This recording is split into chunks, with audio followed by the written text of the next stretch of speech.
નમસ્કાર મિત્રો, engineers education ચેનલમાં આપ સર્વેનું હાર્દિક સ્વાગત છે. તો મિત્રો, આજે આપણે ધોરણ 7નો વિષય ગુજરાતીનું પ્રકરણ 13 સમરથલાલ સુરણવાળાનો સન્માન સમારંભના સ્વાધ્યાયન પોથીના પ્રશ્નોના જવાબ જોઈશું. પ્રશ્ન 1. પ્રશ્નોના ઉત્તર માટે યોગ્ય વિકલ્પ લખો. 1. બટાકાવાળા શેઠ અને સુરણવાળા શેઠ વચ્ચે કઈ બાબતની સમાનતા જોવા મળતી નથી? ઓપ્શન અ, મળતાવડો સ્વભાવ. ઓપ્શન બ, સૌના પ્રિય. અને ઓપ્શન ક, ગાજરનો વિક્રમ તોડનાર. તો સાચો વિકલ્પ છે ઓપ્શન ક, ગાજરનો વિક્રમ તોડનાર. 2. પ્રભુની ઈચ્છા છે તો સમરથલાલનું કયું સ્વપ્ન પૂર્ણ થશે? ઓપ્શન અ, પ્રધાન બનવાનું. ઓપ્શન બ, સવામણનું સક્કરિયું ઉગાડવાનું. ઓપ્શન ક, સરકારી ઇનામ મેળવવાનું. તો સાચો વિકલ્પ છે ઓપ્શન બ, સવામણનું સક્કરિયું ઉગાડવાનું. 4. પાઠના આધારે કસ્તુરી કોને કહે છે? ઓપ્શન અ, લસણને. ઓપ્શન બ, બટાકાને. ઓપ્શન ક, ડુંગળીને. તો સાચો વિકલ્પ છે ઓપ્શન ક, ડુંગળીને. આગળ જોઈશું. પ્રશ્ન 2. નીચે આપેલા શબ્દ પરથી ઉદાહરણ મુજબ શબ્દ બનાવો. ઉદાહરણ છે સારંગપુર. તો સારંગ પરથી શબ્દ બનાવે છે 5. સારંગ, પૂર, રંગ, રગ અને ઘર. એવી રીતે શબ્દ છે ભાવનગર. તો શબ્દ બનશે ભાવ. બીજો શબ્દ બનશે નગર, રગ, ભાન અને નર. બીજો શબ્દ હશે મનગમતું. તો મનગમતા ઉપરથી શબ્દ બનશે મન, ગમતું, મગન, ગમન. ત્રીજો શબ્દ અસાધારણ. તો શબ્દ બનશે સાધારણ, સાર, રણ અને ધાર. ચોથો શબ્દ છે કામણગારું. તો કામણગારા પરથી શબ્દ બનશે કામણ, મણ અને કાણ. પાંચમો શબ્દ છે કલા પારખું. તો શબ્દ બનશે કલા, પારખું, પાર અને લાખું. આગળ જોઈશું. પ્રશ્ન 3. ઉદાહરણ મુજબ વાક્ય બનાવો. ઉદાહરણ છે પર્યાવરણનું રક્ષણ કરવું એ દેશના દરેક નાગરિકની ફરજ છે. તો વાક્ય છે કે દરરોજ સવારે વહેલા ઉઠી હું, આપણે આગળ વાક્ય વધારીશું કે હું શું કરું છું સવારે વહેલા ઉઠીને? તો ભગવાનને પ્રાર્થના કરું છું. બીજું વાક્ય છે મને ચિત્ર દોરવાનો શોખ હોવાથી હું મારી સાથે પીંછી અને રંગો રાખું છું. ત્રીજું વાક્ય જરૂરિયાતમંદની મદદ કરવી એ આપણી પ્રથમ ફરજ છે. આગળ જોઈશું. 4. પરોપકારી મનુષ્ય હંમેશા બીજા ઉપર ઉપકાર કરતા રહે છે. 5. મને લાગે છે આજે વરસાદ આવવાનો છે. પ્રશ્ન 4 જોઈશું. પ્રશ્નોના ઉત્તર લખો. પ્રશ્ન 1. તમારા મતે શાકભાજીનો રાજા કોણ છે? શા માટે? તો મારા મતે શાકભાજીનો રાજા બટાકા છે. કેમ કે દરેક શાક સાથે ભળી જાય છે. આગળ જોઈશું. પ્રશ્ન 2. મળતાવડો સ્વભાવ એટલે કેવો સ્વભાવ? તો મળતાવડો સ્વભાવ એટલે મિલનસાર સ્વભાવ. આવા સ્વભાવથી વ્યક્તિ બધા સાથે ભળી જાય છે. પ્રશ્ન 3. કોઈ પણ એક શાકભાજી કે ફળને લગતું જોડકનું બનાવો. તો બનાવીશું આપણે તુરિયા વિશે કે તુરિયું કહે હું વાકું ચૂંકું મારે માથે ધરી, મારા શાકમાં સ્વાદ લાવવા નાખ મીઠું ને મરે. આગળ જોઈશું. પ્રશ્ન 4. સ્વાસ્થ્યને લગતી બે કહેવતો લખી વાક્ય પ્રયોગ કરો. તો પ્રથમ વાક્ય પહેલી કહેવત પહેલું સુખ તે જાતે ન રહે.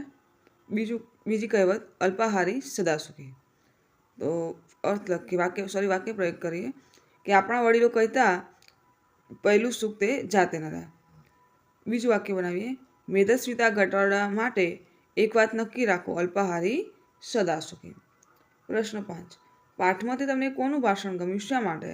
તો પાઠમાંથી મને સમરથલાલ સુરણવાળાનું ભાષણ ગમ્યું. તેમના ભાષણમાં તેના પરિવારના સભ્યો વિશે જાણકારી મળી જેમાંથી હાસ્ય નિષ્પન્ન થયું. આથી મને એ ભાષણ ગમ્યું. આગળ જોઈશું. પ્રશ્ન 5. પ્રશ્નના ઉત્તર લખો. પ્રશ્ન 1. જો વાહન વ્યવહારની સેવા બંધ થઈ જાય તો જો વાહન વ્યવહાર સેવા બંધ થઈ જાય તો તેને ઘણી બધી અસરો થઈ શકે છે. વાહન વ્યવહાર બંધ થવાથી લોકોને એક સ્થળેથી બીજા સ્થળે જવામાં મુશ્કેલી પડે. વાહન વ્યવહાર બંધ થવાથી વેપાર ધંધા પર તેની અસર પડે. કેમ કે તેનાથી માલ સામાનની હેરફેર અટકી જાય છે. જીવન જરૂરિયાતની વસ્તુઓની અછત સર્જાય છે. વાહન વ્યવહાર બંધ થવાથી વાહનોના લીધે થતા પ્રદૂષણનો ઘટાડો થાય છે જેથી પર્યાવરણને ઘણો મોટો ફાયદો થાય છે. આગળ જોઈશું. પ્રશ્ન 2. જો શાકભાજી મળવાનું બંધ થઈ જાય તો જો શાકભાજી મળવાનું બંધ થઈ જાય તો ઘણી અસરો થાય છે. શાકભાજી આપણા ભોજનનો એક અગત્યનો ભાગ છે. જો શાકભાજી ન મળે તો આપણે ભોજનમાં બદલાવ કરવો પડે. શાકભાજી વિવિધ વિટામિનથી ભરપૂર હોય છે. જો તે ન મળે તો સ્વાસ્થ્યને લગતી સમસ્યાઓ થઈ શકે છે. શાકભાજી ન મળે તો આપણા રોજિંદા ખોરાકમાં આપણે વિવિધતા ન લાવી શકીએ. શાકભાજી પકવતા ખેડૂત તેની ખેતી કરવાનું બંધ કરશે, જેથી તેમની રોજગારીનો પ્રશ્ન પણ ઊભો થશે. આગળ જોઈશું. પ્રશ્ન 6. કોષ્ટક પૂર્ણ કરો. ઉદાહરણ છે, તો આજે કામ પતાવીને શાળાએ જજે. તો ઓપ્શન બ માં છે કે તમે આજે કામ પતાવીને શાળાએ જજો. જો એક વચન વાક્યને બહુવચન કરે છે, બરાબર. અહીંયા બહુવચન વાક્ય આપ છે કે તમે ફળ તોડ્યા, તો આપણે લખીશું અવિભાગમાં કે તે ફળ તોડ્યા. બીજું વાક્ય, હું આજે છોડ રોપવા વાડીએ જઈશ. તો વિભાગ બમાં લખીશું કે અમે આજે છોડવા રોપવા વાડીએ જઈશું. ત્રીજું વાક્ય, પેલો પર્વત દેખાય છે. તો લખીશું કે પેલા પર્વતો દેખાય છે. બમાં છે કે અમને ગુલાબ ગમે છે. તો અમાં લખીશું કે મને ગુલાબ ગમે છે. એક વાક્ય આપણે જાતે બનાવવાનું છે. તો હું બનાવીશ કે હું લાડુ ખાઉં છું. તો બમાં લખીશું કે અમે લાડુ ખાઈએ છીએ. આગળ જોઈશું. પ્રશ્ન 7. વર્ગીકરણ કરો. કૌંસમાં શબ્દો છે સગનભાઈ, આંબો, જીનલ, ઓશિકુ, ખુરશી, પેપર, બાટલો, માર્કેટ, લાઇટ, થડ, પેટ્રોલ, દહીં, સાડી, રોગ અને પંખો. પુલ્લિંગ, સ્ત્રીલિંગ અને નપુંસકલિંગ શબ્દોને અલગ પાડવાના છે. તો પુલ્લિંગવાળા શબ્દો આવશે સગનભાઈ, આંબો, બાટલો, રોગ અને પંખો. સ્ત્રીલિંગવાળા શબ્દો જીનલ, લાઇટ, સાડી અને ખુરશી. નપુંસકલિંગ તો માર્કેટ, ઓશિકુ, થડ, પેપર, પેટ્રોલ, દહીં. આગળ જોઈશું. પ્રશ્ન 8. શાકભાજીના નામ માટે તમારી સ્થાનિક બોલીનો શબ્દ લખો. તો મરચો, તો સ્થાનિક બોલીનો શબ્દ પણ છે મરચો. બીજો શબ્દ સરગવો, તો લખીશું કે સરગવો. તાંદરજો તો તાંજળીઓ.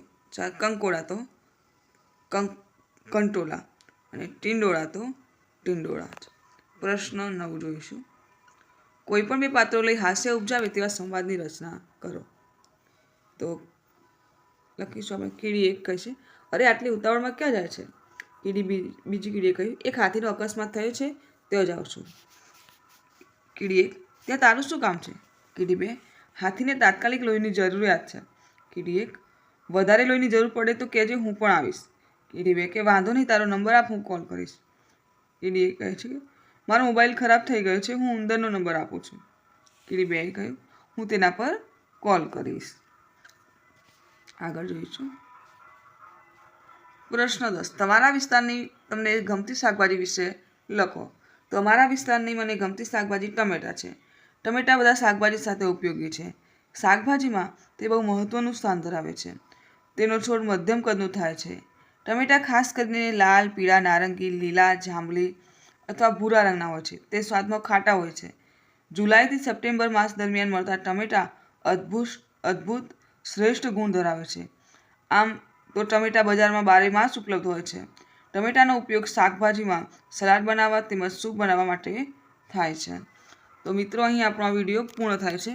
તો જો આપને મારો આ વિડીયો ગમ્યો હોય તો વિડીયોને લાઇક કરો, શેર કરો અને મારી ચેનલ એન્જિનિયર્સ એજ્યુકેશનમાં જો આપ નવા હો અને હજુ સુધી મારી ચેનલને સબસ્ક્રાઈબ ના કરી હોય તો મારી ચેનલને સબસ્ક્રાઈબ કરો અને જોતા રહો એન્જિનિયર્સ એજ્યુકેશન ચેનલના નવા વિડીયો. મારો વિડીયો સંપૂર્ણ જોવા બદલ આપ સર્વેનો આભાર.